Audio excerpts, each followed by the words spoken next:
What's up, Taurus? This is your houses 7 through 12, your Astro reading. Part 2 on Patreon, for Patreon members exclusively.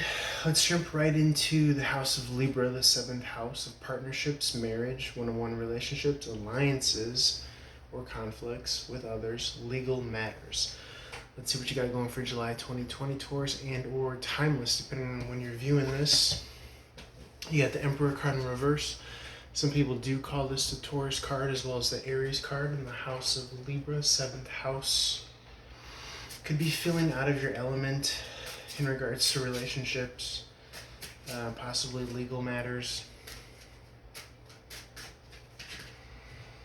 Spirit highest advice on how to empower the self. Again, young Emperor energy. You could have an Aries chomping at you. This is young Emperor energy with the 3 of Wands in the reverse. 3 of Wands in the reverse could be read as the 2 of Wands in the upright, meaning you're going to want to employ strategy, planning, to make progress and advancement, especially if you're dealing with any legal matters, that's without say, and in relationships as well. Maybe planning to take a trip or something in that regard. You want to get this Emperor card in the reverse and the upright as much as possible. You want to stand in your power, whatever that might be, power and stability. Once you do that, it's going to help you get this 3 of Wands in the upright. That 4 and that 3 number is a 7. It's a spiritual number. If you want to reverse engineer it, you're going to want to employ spirituality in your dealings, okay?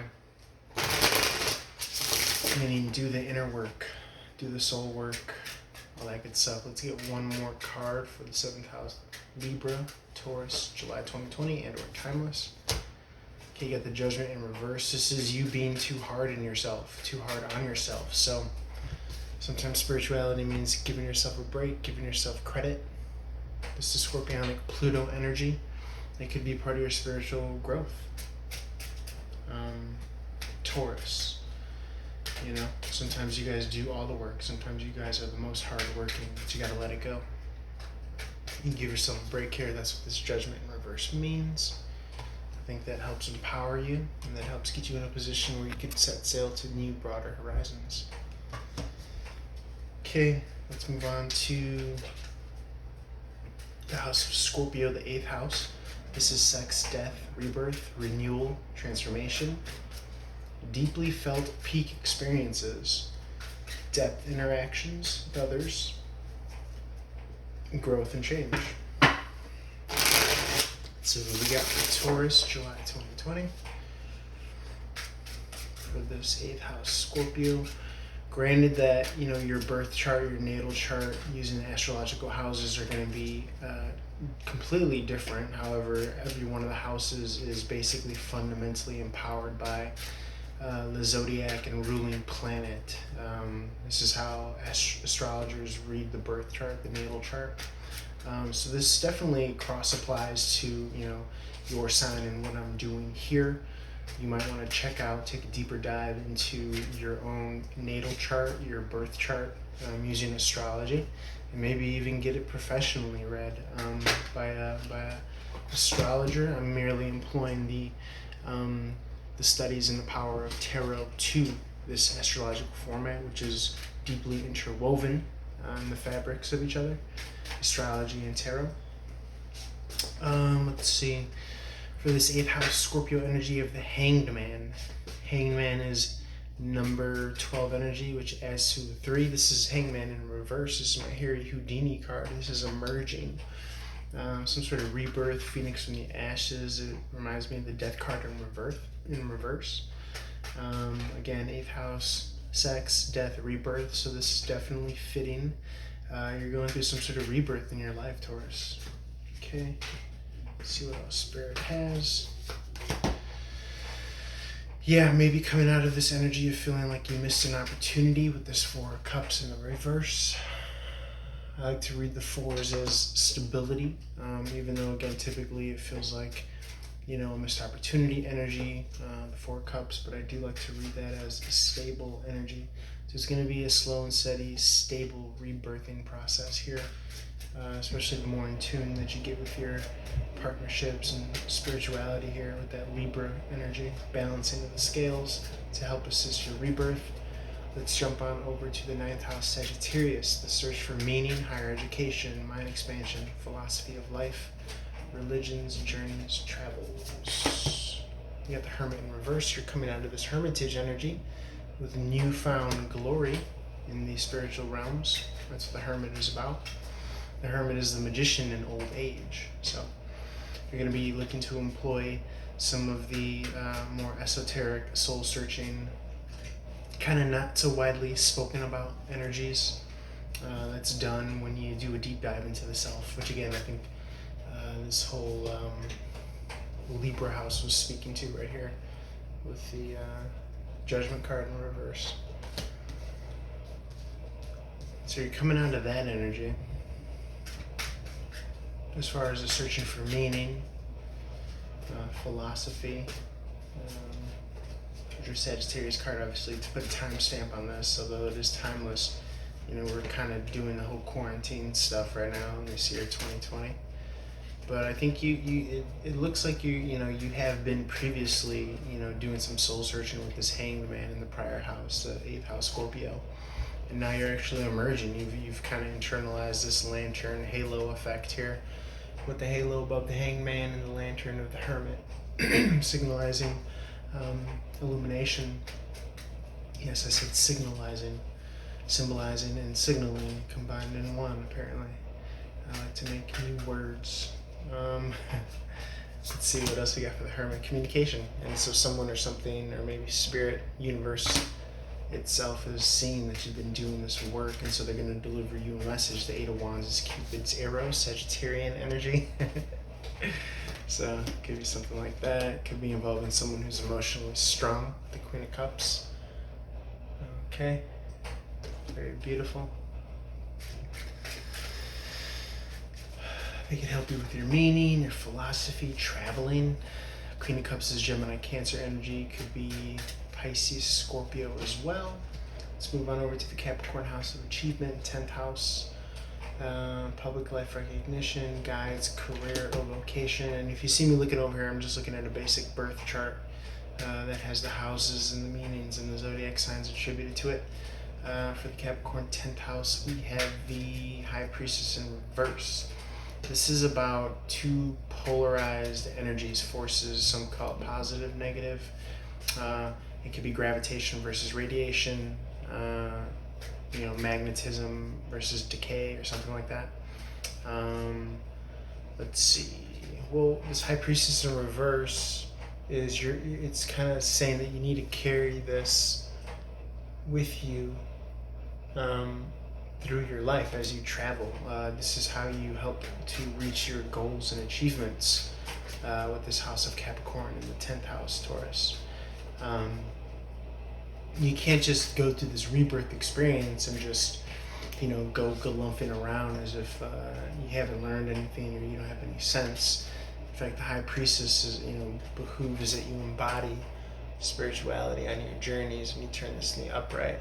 And that, light versus that dark column here is utilizing and leveraging these polarized energies so as to make progress. This is how real evolution occurs. Some call it light work, some call it shadow work, but kind of, again, leveraging this energy to create progress and movement. Okay, so you got the King of Cups here at Capricorn, so we got a couple here. Okay, could be Capricorn Sagittarius related. King of Cups is Libra Scorpio. Could be Cancer Pisces with emphasis on Libra Scorpio here and a Gemini Cancer here. So they're looking at each other. Yeah, it could be some sort of soulmate union here with Capricorn in the 10th house. And the King of Cups in the 10th house Capricorn and the Queen of Cups in the 9th house Sagittarius. You could be helping each other in those departments. One in the department of achievement and another in the department of purpose and meaning. You, of course, Taurus, embodying these energies and or working with them via an externalized party or figure or individual. Spirit, any more on this couple here, the King of Cups and the Queen of Cups? Of course, it could represent the divine feminine, masculine within the self, Lordy, we have a couple here. We have a soulmate couple here, Taurus. So I wouldn't be surprised if you found your significant other in these areas of your life. Again, look up the 9th and 10th house. Moving on to the 11th house of Aquarius. This is groups, clubs, collective friendships, endeavors, humanitarian, global awareness. Let's see what's in store for you, July 2020. Obviously, this is just a broad forecast for you. And if you want a more specific, detailed, personalized reading, please feel free to reach out direct one-on-one to me so I can get into your specific July 2020. You got the King of Pentacles here in your 11th house. So you could be helping finance some sort of humanitarian efforts, clubs, groups, social endeavors here. Showing up strong. Is a King of Pentacles, Aries, Taurus energy. Taurus. Could be Capricorn, Virgo. But yeah, you're showing up here. King of Pentacles energy is explicitly Taurus energy as well. So you could be doling out some, Pentacles isn't just finances. It could also be health, twists of fate, luck, anything concrete in this, world that we inhabit. Boats, cars, you see I got some guitars back there, televisions, anything concrete. Could be contributing and or utilizing in some sort of social events, maybe some, group watch parties or something like that. Let's see what Spirit has to say in regards to that. Putting down the burden, though. You don't want to take on too much burden, Taurus, because you guys tend to do that. Taurus rules the neck and the shoulders, the bull with the yoke on it, able to pool large forces of energy at any given time. I want to pop out.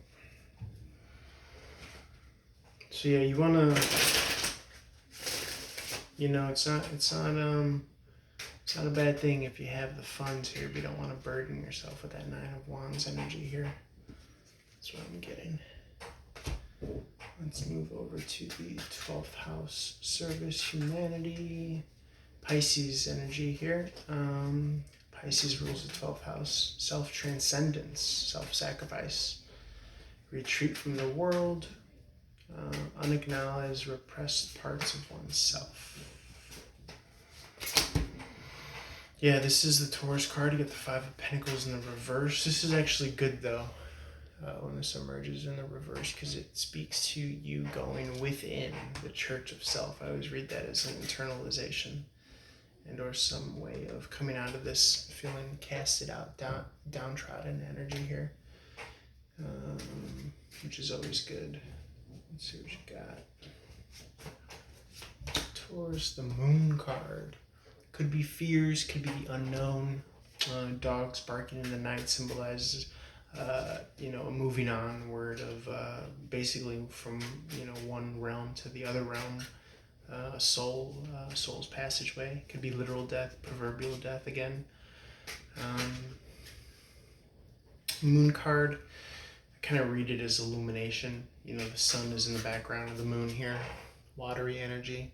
Some call it Cancer, Pisces, Scorpio. The moon has to do with the 4th house, the mom, the home, energies of family. Numerically, it's, yes, again, number 9. So it's penultimate energy, almost a completion, almost a full illumination here. There seems to be some sort of solar eclipse going on. Maybe some tower moments involved in the background. Emerging from a primordial soup, as it were, with that lobster coming from the water. Very Piscean energy as well. Having to go within. Getting some sort of again, usually reserved for the Scorpionic house, but definitely I could see this as some sort of self-transcending experience here. Or in the very least, some sort of illumination going on here. But yeah, definitely an emphasis on putting down the burden. So that's what I got for you, Taurus. If you want more, please feel free to reach out. July 2020, Astro read. Holla at your boy. Peace.